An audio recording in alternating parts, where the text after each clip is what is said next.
이 아침의 말씀은 사사기 20장 46절에서 48절 말씀입니다. 이날에 베냐민 사람으로서 칼을 빼는 자가 엎드러진 것이 모두 25,000명이니 다 용사였더라. 베냐민 사람 600명이 돌이켜 광야로 도망하여 림몬 바위에 이르러 거기에서 넉 달 동안을 지내더라. 이스라엘 사람이 베냐민 자손에게 돌아와서 온 성읍과 가축과 만나는 자를 다 칼로 치고 닥치는 성읍은 모두 다 불살랐더라. 오늘 성경 말씀에 있는 내용에게는 3차 전쟁을 통하여서 베냐민의 희생이 어느 정도 있는 것을 우리에게 나타내주고 있습니다. 20,000여 명의 용사들이 다 죽음을 당하였습니다. 그럼에도 불구하고 오늘 이 성경 속에서 강조하고 있는 내용의 이야기가 600명이 피하여 살아났더라. 마을도 다 불살랐는데 왜 600명이 살아났어요? 오늘 이 성경을 묵상하면서 거기에 생각을 갖게 됩니다. 600명은 베냐민에 남은 사람들입니다. 하나님이 남겨두셨다는 것은 특별한 뜻이 있습니다. 하나님의 뜻은 사람을 멸하는 것이 아닙니다. 사람들에게 징계를 내리시는 것은 징계를 통하여서 깨우침을 주시고 깨우침을 통하여서 하나님을 알게 함으로써 그들에게 하나님과 더불어 진정한 길을 걸어갈 수 있도록 그들을 인도하시고자 하시는 목적이 있는 것을 찾아볼 수가 있습니다. 많은 분들이 착각 가운데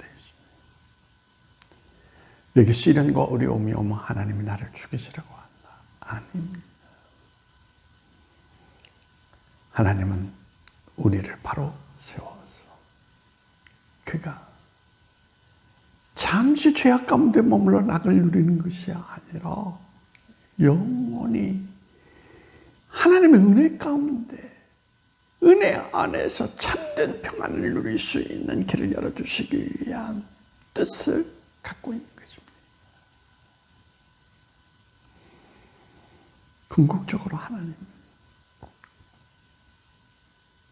우리를 바로 세워주셔서 바로 세움을 통하여서 영원한 길을 걸어갈 수 있는 우리의 생명이 되기를 원하시는 뜻을 담고 있다는 이야기인 것입니다.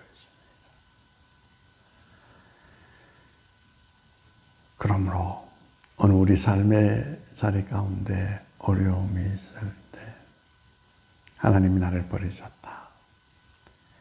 하나님이 나를 멸하시려고 한다. 부정적인 생각에서 벗어나십시오. 하나님은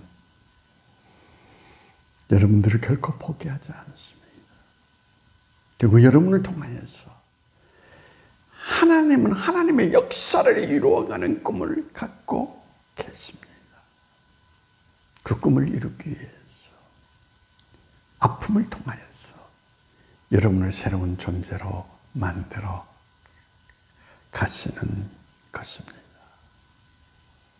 그러므로 오늘도 여러분 인생 가운데 고난이 찾아올 때 하나님의 멸하심이라고 생각하는 그릇된 생각에서 벗어나서 하나님이 이 고난을 통하여서 나를 새로운 존재로 만드시고 하나님의 뜻하신 목적을 이루어가는 하나님의 도구로 삼으시고자 하시는 뜻이 있다라고 하는 그 개념을 갖고 그릇됨에서 돌아서서 하나님이 원하시는 사람, 하나님의 뜻하시는 사람으로 바로 설 수 있는 그런 여러분 인생이 되기를 간절히 소망해 봅니다.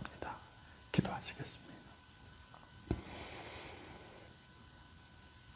하나님의 뜻은 언제나 멸함이 아니라 새로운 생명을 주시기 위한 뜻을 가지고 있었습니다.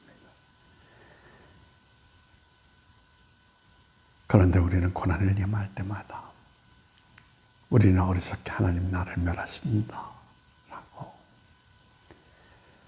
그릇된 생각을 갖고 있었던 순간들이 참으로 많습니다. 주님 이제 깨우쳐 주셨사오니 고난은 나를 새롭게 빚으시고자 하시는 하나님의 뜻, 그리고 새로운 존재가 된 나를 통해서 하나님 역사를 이루어 가시고자 하시는 더 깊은 뜻이 담겨 있음을 알게 하시고 하나님 앞에 바로 설 수 있는 우리 인생이 될 수 있도록 주님께서 도우시고 인도해 주시기를 원하오며 우리 주 예수님의 이름으로 기도하옵니다.